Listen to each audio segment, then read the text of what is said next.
Well, it's time once again to dig into my memory box and check out another Cartoon Network tape. Unlike last time, I actually wrote down the right year on this one, which was recorded on February 13th, 2006. But I didn't get the recording time right. It's actually 4 hours, not 3. E240, baby! Anyway, this is a huge 4-hour tape, so we'd better get stuck into it and watch us some cartoons. So it starts off with, Willie Wonker? Simply look around and view it. Anything you want to do it. Want to change the world. There's nothing to it. Yeah, no joke. But wait a minute, this isn't a cartoon. What's going on here? Well, clearly this means we must be in the middle of Cartoon Theatre, which was Cartoon Network's block for movies, and around this time they started showing live-action films as well. Cartoon Theatre presents Little Giants, tomorrow, 10 a.m. on Cartoon Network. Controversial, perhaps, for a cartoon channel. Maybe you can tell this is when things were starting to change, since I'd say 2006 is my last nostalgic year, and even though I was only about 10 years old, I could slowly start to feel a bit of a generational gap.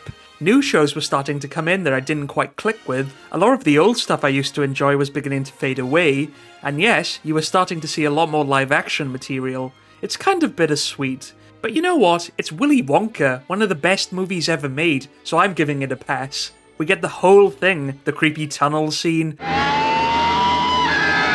the fizzy lifting drinks, and Gene Wilder losing his rag at the end. You lose! Good day, sir! Classic. However, it's in between the movie that we get the weird stuff, and I don't mean the ads, I mean this. Now blast it! Can't I just have half an hour to watch a movie, man? So demanding. Oh. Now remember, if you want the chance to win an amazing prize, just call this number to register. 09016767676. So who's this guy? Well, this is Gus, a character from Robot Boy, which was a relatively new show on Cartoon Network at the time. And in order to promote the show, the channel organised a huge competition called Robot Boy and the Island of Doom, which aired over 5 weekdays during the school half-term holidays in February 2006. Basically, the gist is that the villains of the show had captured 2 of Gus's friends, Tommy and Lola, leaving them in some kind of horrible predicament. So it was up to us kids to phone Gus and take part in a bunch of games to free them with Robot Boy and win a bunch of prizes. And if you win, you'll get this cool prize. It's a Roboraptor! Isn't that cool? Every kid wanted one of those back then. You've won yourself a hot little Sony PSP!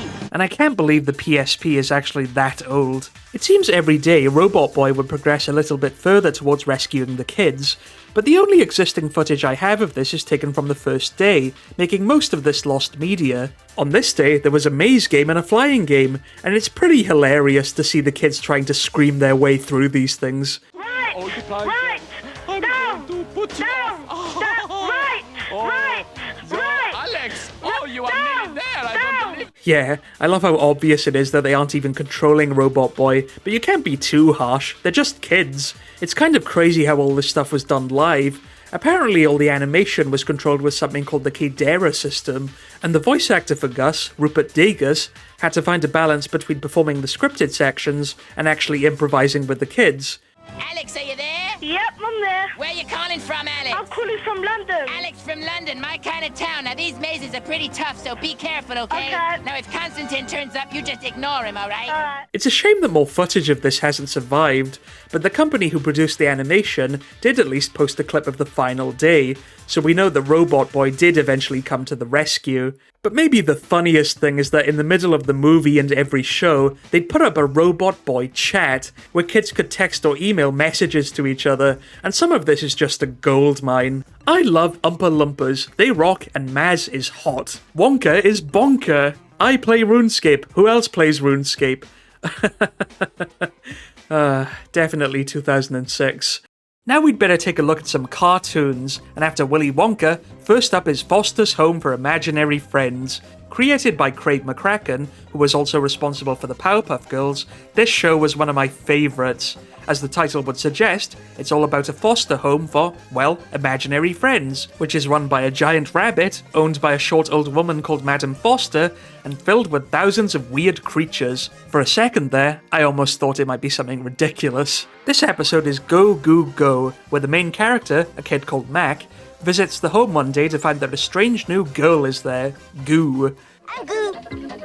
You're Goo? Well, actually, it's Goo Goo Gaga. Only my mom calls me that, and only when she's mad. Which isn't very often because she doesn't want to restrict me and my natural impulses so that I have a proper self-esteem when I become a teenager, and... As you can tell, she talks a bit too slowly for Mac's liking, and also has such an overactive imagination that the house becomes overcrowded in minutes, much to the misfortune of Frankie, the poor woman who has to look after the whole house. All right, everybody, follow me to Mr. Harriman's office to fill out your paperwork. Somebody get this girl a raise. Of course, Goo causes so much nuisance that she drives Mac nuts, and he finally loses his mind with her. Nobody likes you. You're chock full of nuts. You're so nuts, you drive me nuts. Get it? Get it, get it, get it, get it, get it, get it, get it, get it, get it, get it, get it, get it? Oh, he's done it now. He decides to apologize to Goo, and okay, that's funny that even her tears are imaginary friends. Goo, I'm really sorry about what I said. You're not weird. You're really creative and funny and nice. And if you're not too mad at me, I really want to be your friend too. Obviously, they make up, Goo learns how to keep her imagination under control, and all is well once again. This leads us into the second episode, Foster's Goes to Europe, where the gang are planning a big vacation, and it's a mad rush for everyone to get ready in time. Europe's a dangerous place, filled with foreigners who don't even speak English. They don't. Ay, caramba. This is probably the best time to talk about some of the other characters. So there's Blue, Mac's imaginary friend, who's selfish, cynical, and therefore the most entertaining character. Sure, I can wow people with my amazing French skills, but the rest of it sounds kind of boring. But Europe is rich in culture and tradition. Pig whoop, do they have a super funland amusement park? There's Wilt, who's really tall and really nice, but I get the feeling he could turn into a psycho if you pushed him too far.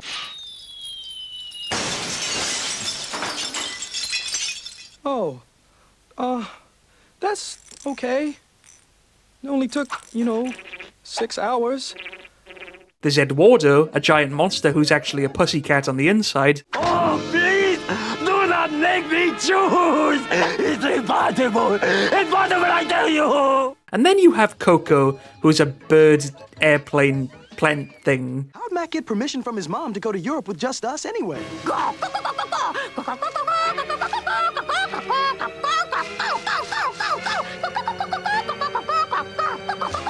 That's right. What a crazy story. If you're looking for an explanation here, I can't give you one. With a cast of crazies like this, it's no wonder they can't get themselves organized for this trip. What makes it even weirder is this other imaginary friend who keeps singing all the time about how she wants to go with them. Because I'm going to Europe. Sorry, changed my mind. Yeah, she's nuts. So they get their act together, Madam Foster gives Mac a hug goodbye, and they're off to the airport. Is this a flight to Europe? Yes, it is. You just made it. We made it! We made it! But turns out Mac doesn't have the tickets, and they have to come all the way back home, since Madam Foster stole the tickets and uses them to go on a holiday herself. Ooh, I got everything I needed out of that hug. This is what I would call an example of a cruel cartoon, where the good guys suffer nothing but misfortune and they can never get ahead. Usually, this is the type of thing that makes the characters quite sympathetic, since it just makes you empathize with them more. Better luck next time, guys. I'm going home.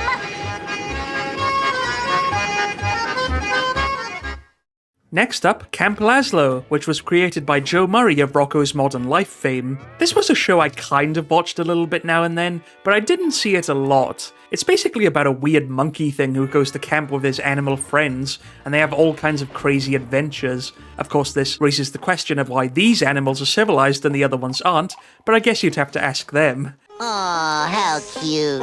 A snake. Let's call him Snakey.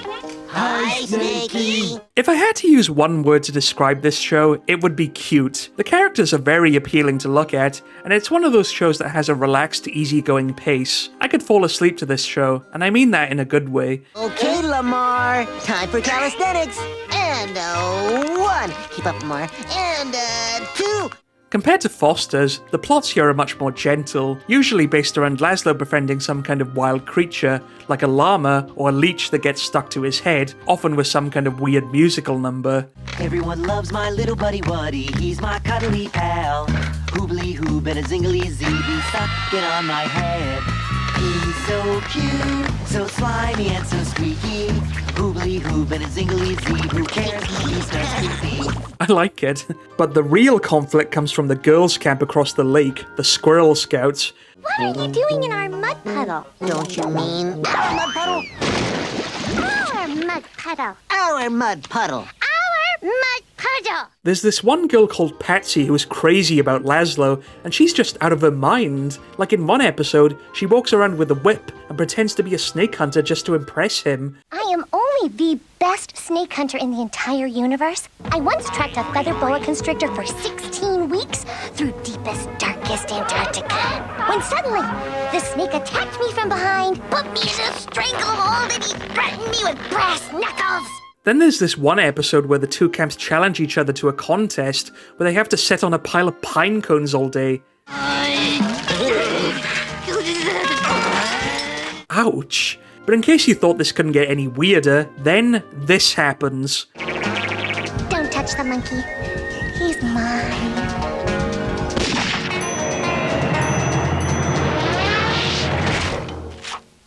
Like, what's that all about? Did she, like, awaken his puberty or something? I don't know. Let's just move on. Time to talk about the adverts now, and when it comes to 2006, all I have to say is one thing. Loans, loans, loans. In the last 5 years, we've provided thousands of remortgages for people just like you, who may not be able to prove their income or have a perfect credit record. Cartoon Network was already bad enough when it came to this kind of thing, but this might be the year when it was at its worst. Almost every other ad is for loans, mortgages, insurance, you know, everything us kids cared about. Renewing your car insurance? Then call in the AA team. It's weird how we just took this for granted back then. Dare I say some of these ads were even amusing? Like Churchill the nodding dog. Oi, Churchill, could you save me up to 150 quid on my car insurance? Oh, yes. Whatever happened to him? And then you have this nutcase yelling out of a window at people. So call 0845 302 0520 now for a decision in minutes. Okay, we'll call 0845 302 0520 now. And then Carol Vorderman even pops up to yak about loans as well, having a nice day in the park in 2006. You could free up more money each month by consolidating your existing debts into one sensible, secured loan from First Plus. Ah, I can feel the breeze already. Then you have ads for other services like the internet, which was definitely becoming more widespread, even if some of these providers don't exist anymore. Like, remember NTL? That was Sky's big competitor. Or AOL, even that was still going. And then there was TeleWest Broadband, definitely no longer around anymore. Downloading goodies is such a thrill, with no extras on the bill, not being funny. That's what I want. With an ad like that, maybe it's no surprise. They also had ads for pet stuff as well, and I think the most infamous one has to be Dogs Trust. Love does make the world go round, especially here at Dogs Trust. Will you sponsor an abandoned dog like me? It's only £1 a week. These ads were shown on Cartoon Network pretty much every single day, and it was a great way to make a kid feel sorry for dogs very, very fast. We think Susie was kicked out because she's old. It broke her heart, poor thing. I was shattered when I lost my home. Yeah, abused dogs shown on your TV screen every day. I must have emptied my whole piggy bank into their account back then. All of us here never stopped loving our owners, even when their love for us had died. But the most interesting thing about Dogs Trust isn't even anything to do with this ad. It was their original name, the National Canine Defense League. That's amazing. We're so full of love. We just need someone to give it to. Could it be you? Thank you. But maybe my favourite ad is this one for a holiday company called Canaba Direct, purely because it's so cheaply made. Travel by coach, by air, or simply drive to any of these fabulous locations from just £49 per person per week. Just look at the stock pictures, the cheesy music. It's like the definition of a budget holiday in the early 2000s.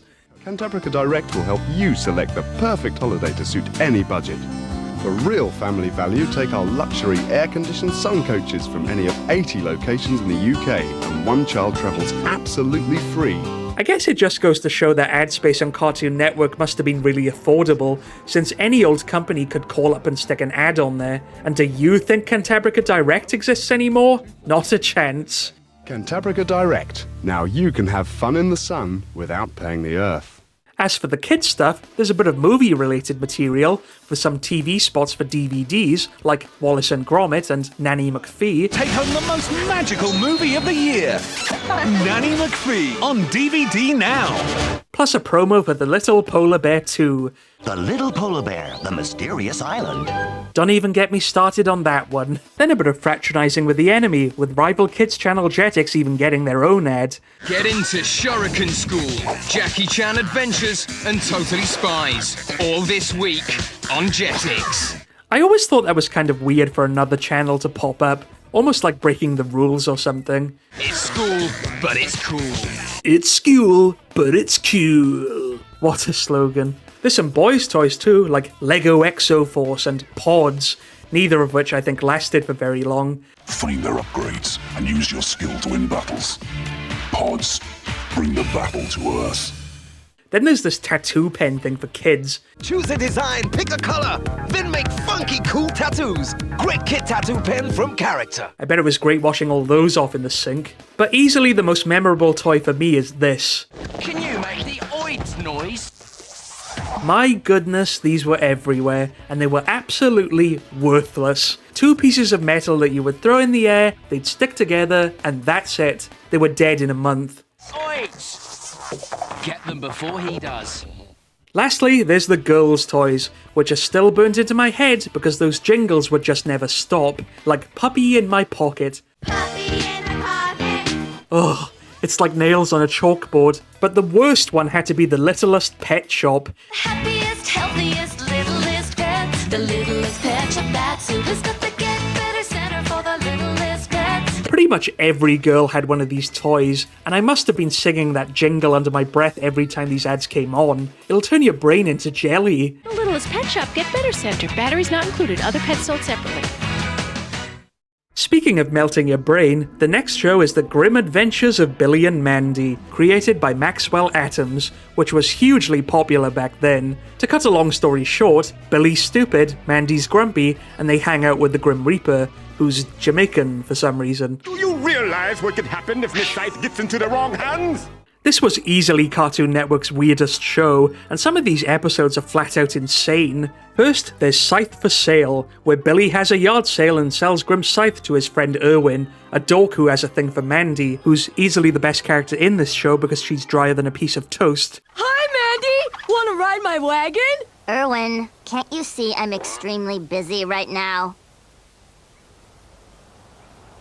Erwin uses the scythe to take over the town and hypnotizes Mandy into doing his bidding. Now, Mandy, come to me! No, Mandy, don't do it! He's just so dreamy. Well, about time someone put a smile on her face. It's kind of funny seeing such a tiny nerd ruling over everyone, but what do you think happens? They get the scythe back, Mandy isn't happy, and Erwin gets fed to the fishes. Oh, hi. We did do it. How family friendly. Then there's Happy Huggy Stuffy Bears, where everyone starts going crazy over these new toys, who aren't exactly out to spread joy and happiness. I love you. Now destroy for me. Destroy for you? Yeah! Let's destroy everything. Is that naughty? Maybe it's just me, but I love it when something cute just turns out to be a horrible demon on the inside. I love you. I love you. I'll do your bidding. I'll do your bidding. Of course, the toys are really just mind control devices for Eris, an evil goddess who wants to use them to turn kids into zombies and take over the world. She even tries to tempt Mandy into becoming her partner in crime. Just think of it, Mandy. You, me, all the control, all the power, all the free chicken. You'll be the second most powerful person in the world. Hang on. Who said anything about second? But Mandy refuses, and Grim decapitates all those adorable toys in a very musical fashion. 1 little, 2 little, 3 headless huggy bears, 4 little, 5 little, 6 headless huggy bears, 7 little, 8 little, 9 headless huggy bears, and I still have 1,000,000 to go. If you understood any of that, you're doing a lot better than I am. This show is like a trip into the darkest corners of your psyche. It was almost too weird even for me as a kid. The only person who's really feeling mesmerized here is me watching it. Ugh, I guess I better snap out of it and talk about some promos. Around this time, Cartoon Network's identity had become firmly entrenched in the SETI era, best known for bringing all of the toons together into one big SETI, which was an amazing idea, but sadly, probably because of that whole Robot Boy thing, there aren't that many of those bumpers on this tape, just this one where 2 of the Scoutmasters from Camp Laslo tried to buy a movie ticket. 1 adult and 1 child, please. But sir, that's wrong. I'm not a child. All right then, Snakeman, you start paying for us to go to the movies. Sir, I always do pay for us to go to the movies. Oh, fine, I get your point. 2 senior citizens, please. Hopefully I can find more to talk about at some point. As for the show promos, there's a very early look at Ben 10, which was still a month away from airing in the UK, and obviously went on to become one of Cartoon Network's most popular shows. Set your watch to Superhero 2. Talent likes to think things through. If Diamond Head's strength is having no effect, allow Little Gray Matter to land the knockout punch. Ben 10, a brand new show. Even though I find it weird that I was 10 years old when this show first came on, and somehow I never got into it. One thing I did get into, however, was Shaolin Showdown, which was still airing new episodes back then. New enemies. Please don't suck my chi. New moves. I think he makes this stuff up as he goes along. The quest for the Shendong Wu continues in the new series of Shaolin Showdown. This was a great show, and hopefully I can talk about it in more detail someday. There's a tease for you. Maybe the biggest thing that they had to promote is the Saturday Jungle, which was a programming block on Saturday mornings, showcasing both new episodes and new shows on the channel. Hey, swing out of bed, get ready to monkey around, and go bananas with Cartoon Network's all-new Saturday Jungle. Some of the new shows included Johnny Test and Coconut Fred's Fruit Salad Island, an infamous cartoon that I'm pretty sure didn't even escape this block back in the day. Everybody wake up! The excitement is about to begin! The funny thing is that I can still remember getting up early to watch the Saturday Jungle, and it was sponsored by Cocoa Pop Straws, a spin-off of the breakfast cereal. The all-new Saturday Jungle, sponsored by Kellogg's Cocoa Pop Straws. Basically, these were chocolate straws that you could dip into your cereal bowl, suck out all the milk, and then eat the straw afterwards. New Cocoa Pop Straws are a totally different kind of breakfast. Crunchy cereal straws with a yummy chocolatey lining. Slurp up the milk and then munch the straw. Yum! How come we don't have that anymore? How long can you slurp before you have to munch? Finally, the last cartoon on the tape is Codename Kids Next Door, another favourite of mine, which was all about a team of secret agent kids who battled against grown-ups from a giant treehouse. Genius, in other words. This is a pretty weird episode though, being pretty much just one big musical. Where you gotta go to? Out there's nothing but troubles. Stay and have soda. Watch the pretty bubbles. Yeah, this is usually the type of episode you probably would have skipped as a kid. Like, where's the action here? Where are the bad guys?